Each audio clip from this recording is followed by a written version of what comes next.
Number 51. Evidence for the site of the Red Sea crossing.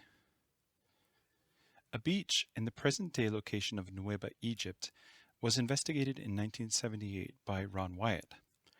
This beachy area could easily hold over 2 million Israelites as they fled to Mount Sinai away from Pharaoh. The full name of the location is Nuweiba al-Musayina, translated as Bonny Bubbling Spring. Moses, Joshua, and the people of Israel came winding through Wadi Watir and came to Nuweiba Beach after they had escaped from Egypt.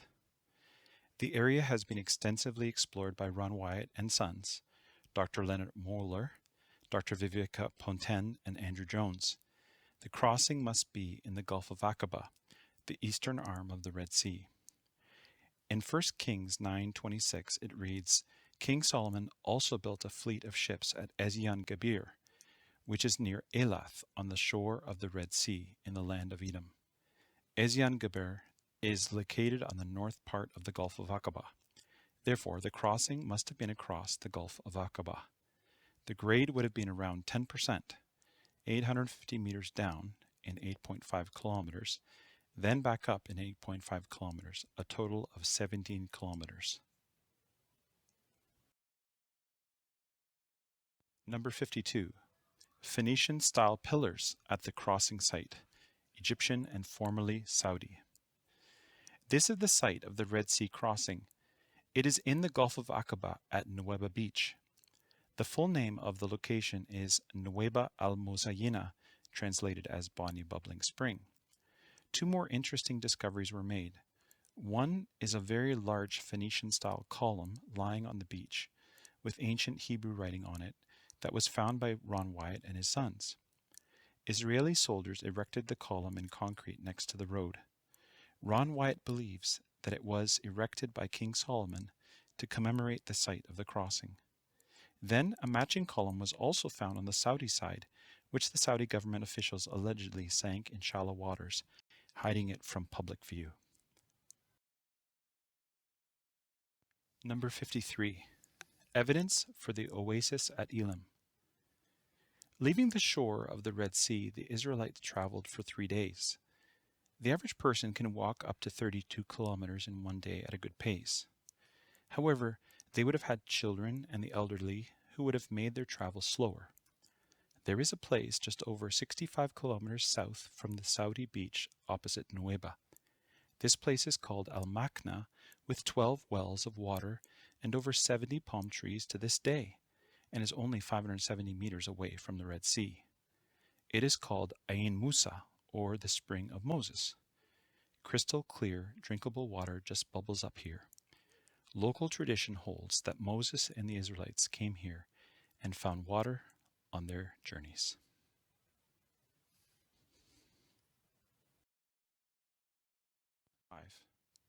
Mount Sinai, Jebel al-Makla, Burnt Mountain.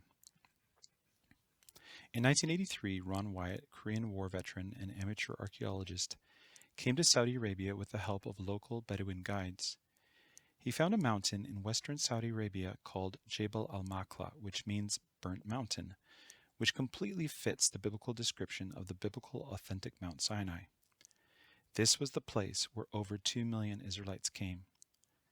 The discovery of Jebel al-Makla was confirmed by Jim and Pawnee Caldwell and their family, who visited over 14 times over 8 years, Bob Cornuke and Larry Williams, Dr. David Kim, Dr. Leonard Moeller, Viveka Ponten, and Andrew Jones, who now leads groups to Sinai regularly. The Apostle Paul places Mount Sinai in Arabia, yet the Emperor Constantine's mother, Helena, placed it in the Sinai Peninsula in the 4th century AD. However, Saudi Arabia is where the land of Midian is located, where Moses married Zipporah, the daughter of Jethro, the priest of Midian. Paul writes, "For this Hagar is Mount Sinai in Arabia, and corresponds to Jerusalem, which now is, and is in bondage with her children." Galatians 4:25. The Apostle Paul would have known because he spent considerable time in Arabia right after his conversion. According to the Bible, Mount Sinai is in Saudi Arabia, not the Sinai Peninsula, which is now, as then, part of Egypt. The blackened peaks, 2 summits, flattened plain between the summits, cave, and boundary markers round the mountain fit well with the biblical narrative. Number 56. The altar of Moses before Mount Sinai. Ron Wyatt first found Mount Sinai in 1983 and documented what he saw. After him, Jim and Penny Caldwell, Dr. Leonard Moeller, Bob Cornuke, Larry Williams, Dr. David Kim, and Vivek Ponten have all authenticated Jebel al-Makla as most likely Mount Sinai, and they have visited the site on many occasions. Now, biblical researcher Andrew Jones takes expeditions from around the world up to Mount Sinai and sites around Saudi Arabia and Turkey. Here is evidence of Moses' altar and L-shaped corral for sacrificial animals made without cut stones at the east side of Jebel Makla, where you can find ancient ashes left. Sacrificial animals were lined up and prepared for sacrifice, where they would be killed and then burned on the altar. The altar is 4.8 kilometers east-southeast of the summit of Jebel al-Makla. Number 57. Pillars that Moses quarried to represent the 12 tribes of Israel. 12 pillars set at the base of the mountain. The pillars were found near the altar structure at the western base of the mountain. In addition, the Bible states that a brook ran down the mountain. Now there is no longer a brook with water, but you can see the rock discoloration where the waters once flowed. It was here that Moses ground the golden calf to put its dust in the brook for the people to drink.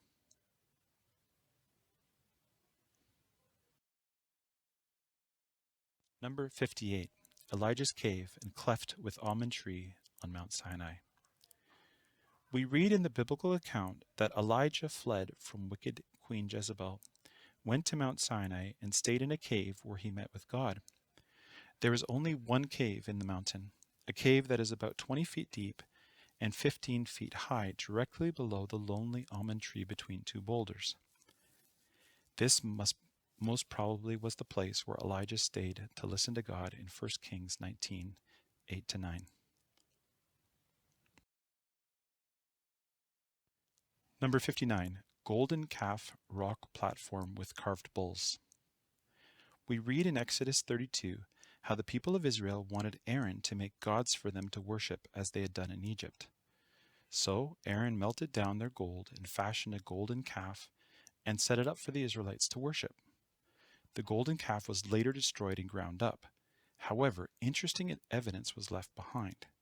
Approximately 1.7 kilometers east-southeast of the altar area is a platform of gigantic boulders put together with interesting Egyptian-style carvings on them. We can count a total of about 12 carvings of cattle in the rocks. This is in complete agreement with the biblical account. The man-made pile of boulders is now surrounded by a fence erected by the Saudi Arabian government to protect the site. Number 60. Kadesh Barnea, where Israelites lived several years. This is most likely Kadesh Barnea, where Israel lived for 38 years before entering the Promised Land.